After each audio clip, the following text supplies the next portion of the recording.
I'll take a question for head coach Jared Bednar. Coach, Colin, go ahead. obviously, a lot of mistakes in this game. What can you say as far as the effort of the team and what you're looking at as far as the positives and the negatives? There were no positives. There really weren't.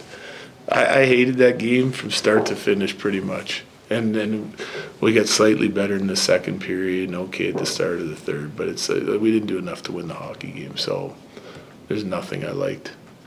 Eric. What was the explanation that you got on the Bartikov? I didn't even ask. I mean, it was obvious. They called the 5, which I think is a great idea if you didn't get a look at it. No one's hand went up, so they get together after and think, well, maybe it's something. And they call the 5, and then they review it and decide if it's 5, 2, or nothing. And they decided on 2. I can't say I agree with them, but that's the call they made, so that's what call we live with. Bailey. It's pretty spread minutes from your defensive core tonight, but -3 for Samuel Girard. What are your kind of overall thoughts on his game? I'm not going to dissect everyone as an individual. I mean, I appreciate the question, but we were no good. There was a lot of guys that were no good, so I'm not going to just pick apart a couple guys. We got to be better than that. That was not even close to the standard of hockey that we want to play. Corey. Okay, so this is like the first time you've said these things, and it's whatever it is, game 46.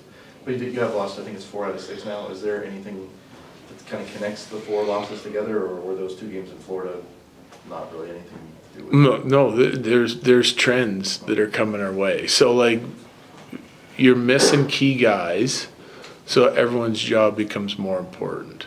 Okay, so then if I'm going just looking at that, what are some guys doing in our lineup from what expectations are in the way they play and the way we know they can play for long periods of time, and what are they doing now? It's not enough. Okay, that's 1. So that's on the individual themselves to get going. 2 is we're not defending hard enough. So as a unit, as a group of 5 consistently, we have flashes where we're doing it right and playing hard and competing hard enough on the defensive side, and then we don't. The offense isn't a problem. The offense even tonight looked great at times when we got in the offensive zone.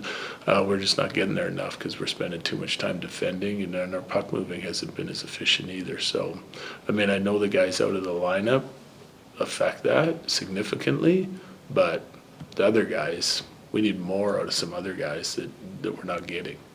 Ryan. Ryan O'Reilly had four points tonight. One position that you've talked about where you wanted to see some improvement is 3C.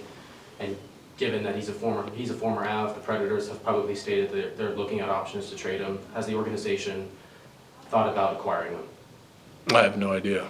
That's not my department. Yeah. Megan. If they keep playing like that, they won't be trading anybody. Megan. How do you move forward with the group day off tomorrow? What is the plan and how you will approach the conversation that has to happen? Yeah, I haven't decided yet. I'll get to it, but it's not going to be a nice conversation because we just had one. Okay, thank you, Jared. Yep, Thanks, thanks. Coach.